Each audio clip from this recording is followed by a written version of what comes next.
Hello and welcome to another episode of the Lack of Interesting Conversation with me, your host, Trey Mendenhall. Thank you again for joining me today. I want to thank you so much for joining me. Thank you for checking out last episode last week. My special guest, my aunt, Thelma. We've been doing uh, quite a bit of good numbers last week, especially internationally. I just want to shout you guys out. I want to thank you so much for joining and listening to all the episodes in which you have listened to. This is episode 18. So we have 17 in our archives. So I really appreciate it if you would go back and listen. And also, you can just follow us on Facebook at the Lack of Interesting Conversation. Also, you can just follow me personally on my Instagram and TikTok at Trey_Mendenhall, TREA_Mendenhall. Um, Now, let's get into the subject here. Um, as this week, coming up this weekend, as you can tell, I have an Undertaker shirt on. I am a big wrestling fan. I've been a wrestling fan since I was a kid, late 90s. I was a WCW kid growing up too. So shout that out. Four Horsemen, Sting, Goldberg, you know what I mean, yo. So as the title said, we will be discussing WrestleMania, previewing it, and talking about the matches for each night. We'll break it down in two parts. And we will, to this episode, we were discussing night one of the episode here. So I just want to thank you for listening. And I know the IWC can be pretty divisive. So if you don't like my picks, if you think this stinks, whatever. It's my first time talking openly about it. So I will do my best to talk about it and break down and talk about each card and how I think is going to win. So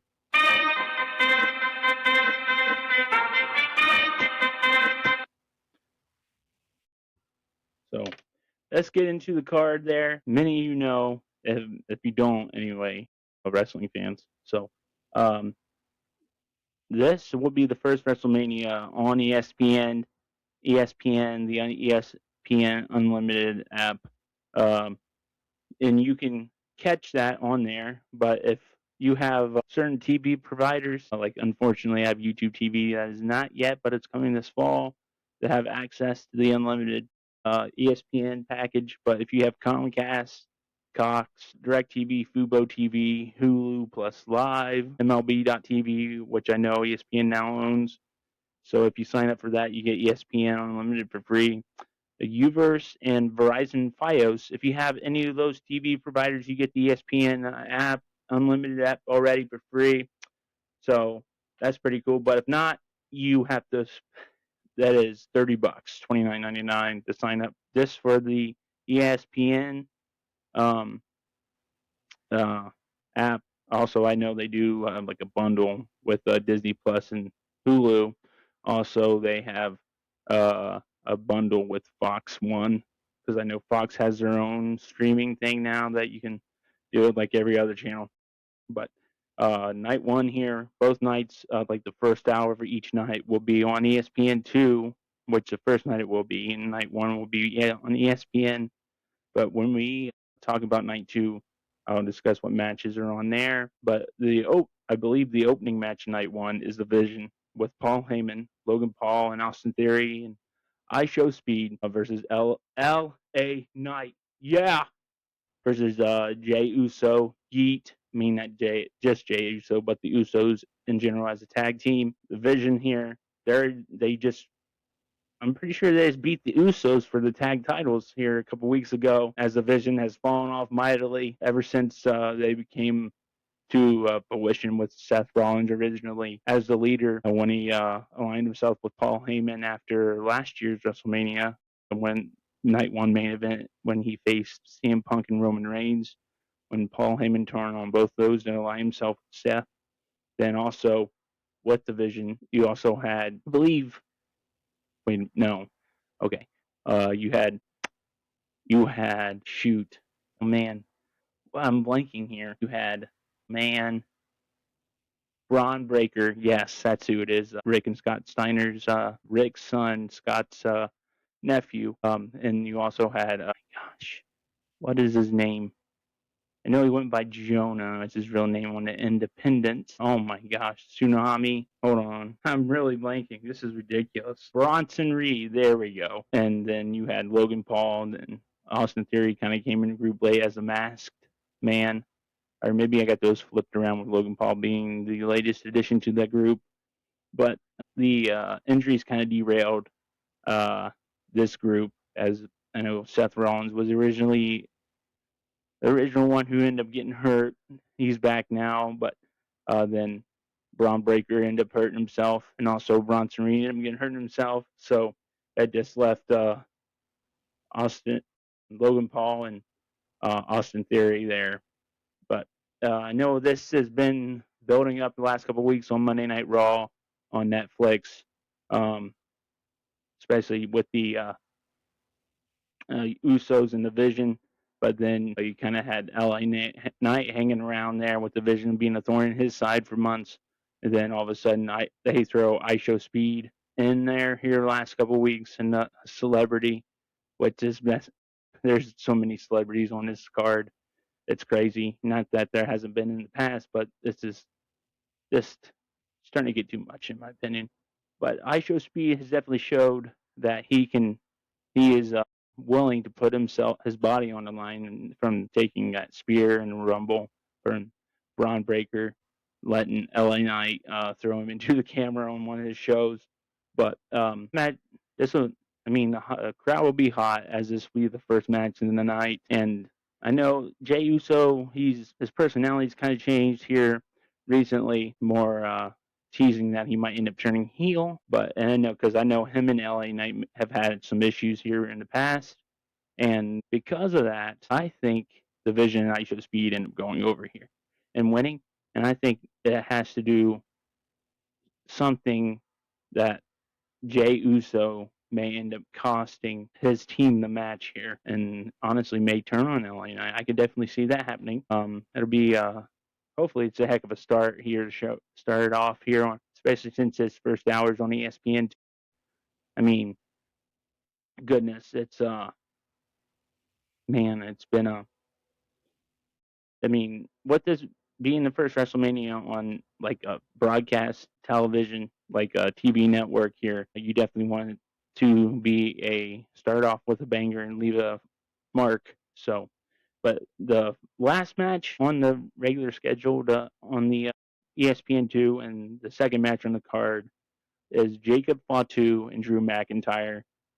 They've been pretty physical here recently on SmackDown. I know this past Friday anyway, Drew handcuffed Jacob Fatu and had his fist taped and bloodied him again. I think this is the second week in a row that Fatu ended up getting some blood, uh, which I fully expect, especially since this is an unsanctioned match, basically no rules whatsoever. And usually, I feel like when Drew McIntyre had definitely proven himself, whether that be especially like in the feud with like CM Punk and their Hell in a Cell match, that was overall feud probably was the feud of that year with 2024. I know there's end up being a lot of blood, like for the first time in a long time in WWE there during that match, but that helped make that match what it is. As sometimes when you fight during fights, people do bleed, and sometimes that can add to the story that these wrestlers are trying to tell. So I definitely think I guess there's rumors, quote unquote, that Drew McIntyre is going to film a movie here after WrestleMania. And because of that, and because Drew's been getting the upper hand here on the last few SmackDowns, I think Jacob Fatu goes over here and wins this match. I think it'll be brutal, as Jacob definitely loves to throw his body around, and Drew is not afraid to be physical, as he's proven, especially over the last 2 years. I honestly think this has been his best. The last 2 years have probably been his best of his career. He's definitely come so far since his first stint with the WWE there in the 09, I believe, and uh, to whatever it was when he got released when he was in three-man band. But he's definitely, I think he's proven himself to be a main event player consistently. But then we go to the first title match of the card, which is the Women's World Championship, which is Stephanie Vaquer versus Liv Morgan, who won the Royal Rumble this year, the Women's Royal Rumble match. So this has been, I guess, back and forth with talking, especially with Liv talking some trash about Stephanie's mom, and Liv more than paid for it this past week when Stephanie attacked her when she was talking to Roxanne Perez, and they collided heads, a massive clunk. When those skulls collided, it was pretty nasty. I mean, let's see. I feel like Liv's definitely had the back upper hand more than Stephanie has. I know they think a lot about Stephanie, obviously, because I don't even know if she's been with the company for a full 2 years yet.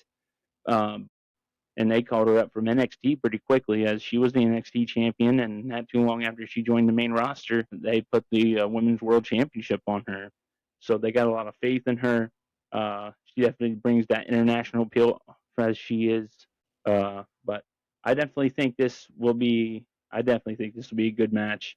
It'll be interesting to see if the Judgment Day interferes, which they love to do during this match. But we'll see. And and because of that, and this is the hard one to pick here, as I know Stephanie's been on champion for a while now, and sometimes I know they like to start anew here at WrestleMania as this is their season finale. But I think,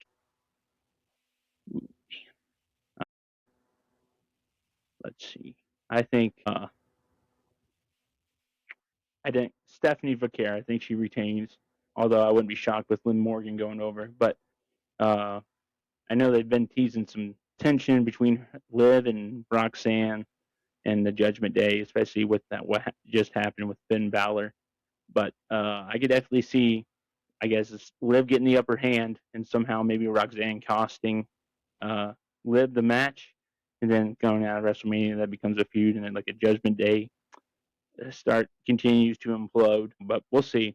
But then the next match is AJ Lee versus Becky Lynch for the Women's Intercontinental Champion, which is a new championship, which is a new title. And AJ actually beat Becky in Chicago at the Elimination Chamber, the last WWE pay per view for this belt. And this is obviously Becky invoking her rematch clause. But obviously, this feud really started when Becky cost CM Punk the world title, the world championship against Seth Rollins at Clash of Paris. Then I believe that was the last WWE PLE on Peacock because the following one was WrestlePalooza, with headlined by, I guess, John Cena and Brock Lesnar, which I forgot to mention. John Cena is hosting this WrestleMania. So it'd be interesting to see what he does all night, especially in the main event of night one. But the following, when AJ finally came back after a 10-year absence with her and her husband CM Punk facing Becky and her husband Seth Rollins in a tag match. I def obviously a two bitter better rivalry here. I guess I don't know if anybody's really gotten the upper hand. Maybe AJ has, especially like going off for last Monday. It'll be interesting what they do tonight on Monday Night Raw as I'm recording this on a Monday. I guess put that final footnote there before they go and face each other at Mania Saturday. But to be honest, I think Becky wins this match. There's probably not a better person for AJ to face in her return to the big stage, the grandest stage of them all, WrestleMania, and her first match at WrestleMania since WrestleMania 31, which was in San Francisco, which happened to be also Sting's first and only WrestleMania. He should have beat Triple H, by the way. I think Becky goes over here. She may I imagine there might be some shenanigans by Becky to win, although I know it'll be a very short title reign for AJ Lee, but she's kind of a part timer. She's not really constantly active on every episode. But with this, I guess with AJ losing, it may give an excuse for her to go away for a little bit and come back and maybe face Becky at SummerSlam. Maybe. I don't know. But then match 5 of the night is a fatal four-way for the women's tag titles. You have the Irresistible Forces, Nia Jax and Lash Legend, who are the current women's tag champs, Charlotte Flair and Alexa Bliss, and Bayley and Lila Valkyria, and then the Bella Twins, who are, to be honest, the nostalgia act, if you want to call them that. In this match, um, I guess this is, uh, I mean, having all those women in there, there's especially like Charlotte and Bayley, two fourths of the four horsewomen. You got a lot of women in there that can go, that can wrestle, and proven so.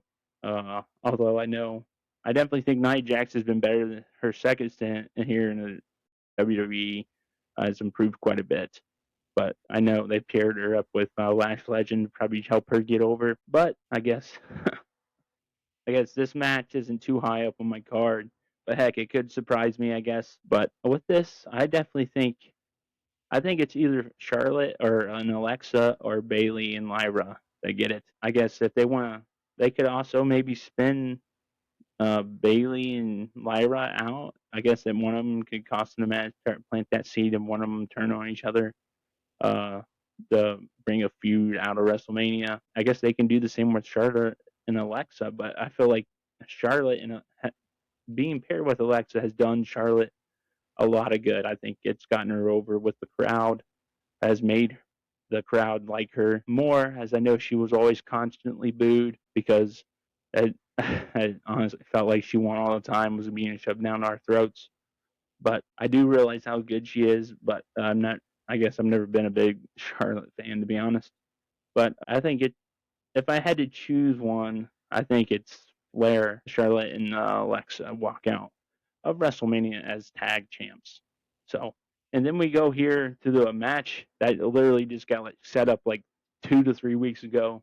Seth Rollins versus Gunther. I guess originally the rumor was Gunther, especially since he's been on this quote unquote retirement tour. I guess there's no quote unquote there, but he's been retiring guys from. I think the first one was on Goldberg in Atlanta on Saturday night's main event. Then he retired John Cena in Washington, D.C. at the end of the year last year on a Saturday night's main event. Then AJ Styles at the Rumble in Saudi in January, this past January. So the rumor was he was supposed to face Rey Mysterio and retire Rey, but I guess Rey wasn't ready to retire, and the rumor is, and he wants his son to retire him. I guess that's the rumor going around. But a lot of these dirt sheets get a lot of things wrong, so you really don't know what to believe sometimes. But sometimes it's even better just to just let it play out. But this is also Seth Rollins' first match since Crown Jewel in Perth, Australia, where he beat Cody Rhodes for the Crown Jewel Championship. Where I believe in that match he ended up hurt. That's where he got hurt. And then the following night on Raw, Braun Breaker and Division took him out, sent him off on that injury storyline, which I'm sure that was probably he was supposed to face at WrestleMania before Braun got hurt, which is unfortunate. But this should be honestly a good match. Seth Rollins, especially, he's been one of put some bangers on.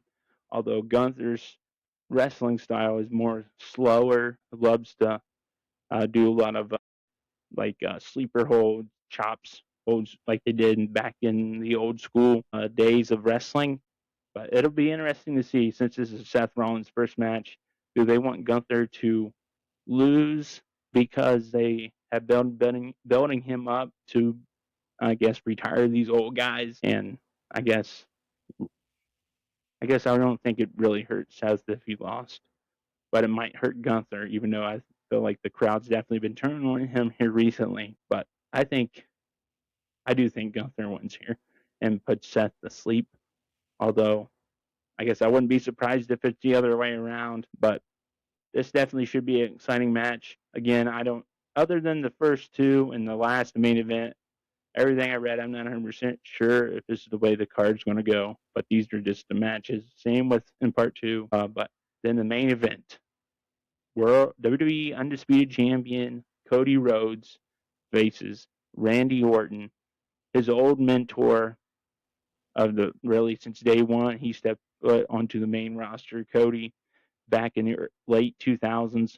Um, him and Ted DiBiase Jr. both in the group of Legacy um, with Randy Orton as the leader, and they end up facing each other, all three of them in that triple threat in that WrestleMania 26 in Phoenix. I think it's 2010. Um, it's been so long, I really can't tell you how that match was. But Randy Orton, to set this up, Randy Orton won the chamber match. Then Drew McIntyre at the time was still world champion. And then Cody defeated Drew on the March 6th edition of SmackDown to set this match up. So in this match, I imagine it'll be a good match. The story, it has not been good. It should have been, especially with their history, their 20 years of history. It kind of lays itself out there. But with all the rumors and now with Pat McAfee and Jelly Roll being inserted into this feud has done nothing but hurt it. You have Pat McAfee the last couple weeks doing his best, trying to do his best Rock Final Boss impression, who, to be honest, should have been. If anyone was going to be inserted in this match to talk to Randy when he was talking about taking those phone calls, uh, of someone reminding him who he was. It should have been The Rock, especially since The Rock and Cody have so much history that's never paid off. Especially last year with The Rock wanting Cody to sell his soul to him, and John Cena turning heel. That didn't end up not working. And I think that's The Rock's a big part to blame. I definitely have lost a lot of respect for The Rock over the last few years, especially when he tried to insert himself in Cody's story at WrestleMania 40. Ridiculous. And thankfully, fans were able to revolt and get that turned back around. And not to mention The Rock, Cody, you would think he'd want some payback on The Rock, especially for beating him night one of WrestleMania 40. But, and all that, I know The Rock wants to be all this good guy, wants to be loved by everybody, but that's just not possible. Someone's going to hate you no matter what, even for ridiculous reasons. And honestly, we got to be okay with that. We can't always be loved, no matter how much we want to be loved. Not everybody's going to, and some people are just not going to like us because for ridiculous, dumb reasons, because they just don't like you. And that's says more about them than it says about you. So, but anyway, this, oh man, if anything, this may, and there's even rumors about TKO sticking her nose into this feud, and that being the reason why Pat McAfee was inserted here, as I know ticket sales for both nights have been down big time. Especially, I'm sure, and honestly, it didn't help with the ticket prices being so stinking high, and especially in the way the economy is and everything right now. People don't have that kind of money to spend, and sometimes this may be people's vacation. They plan vacations yearly around WrestleMania. It'll be interesting to see what happens next year, especially since WrestleMania 43 is in Saudi Arabia. But this year, I think it's backfired big time, and the fact that this is your WrestleMania main event on night one, and you have done your best to turn everybody away from this main event should honestly be a wake up call. I have no doubt Cody and Randy are going to have a great match, but the story leading into it has been absolutely awful. Started off hot when they did that contract signing, Cody saying basically he wanted to take the burden off Randy's shoulders of, I guess, of them being friends, and Randy would have to do what he feels he has to do to win his 15th world championship, and blooding Cody up and putting him on steel steps there on the announce table, and basically like concertoing him onto the steel steps. I mean, it started off hot, started off great, really, to be honest. Then you inserted Pat McAfee then you end up having Randy, showing Randy on the phone that following Monday talking to somebody, and like everybody intrigued, obviously a mystery. It's like who's Randy talking on the phone? Who reminded him who he needed to be? And then being Pat McAfee, not this Pat, 2 weeks ago, showing himself kicking Rhodey in the nuts, and then going on proceeding to rant and rave about how the product sucks, which doesn't help because the product has been down, and you're telling everybody it does suck and that we missed the Attitude Era and all that. But I mean, you can say that, but how's that helping today's product? I mean, you want people to tune in, and yes, it needs to be better, but to crap all over what you're doing and then telling people not to buy tickets, and then proceeding to um, this past Friday tell people that you're going to give uh, uh, 25% discount off all tickets through tonight's Monday Night Raw. When you were telling people that no one should watch this, that the only reason why people, I guess, should be watching it is Randy Orton. It's like talking out both sides of your mouth. You're making no sense. You're contradicting yourself constantly, and it's it's just a whole mess. And I don't honestly. It's hard to remember the last time, if at all, a WrestleMania main event has been this story has been this crappy. And like each week, it's like, how can we top ourselves by doing something dumber than what we did the past week?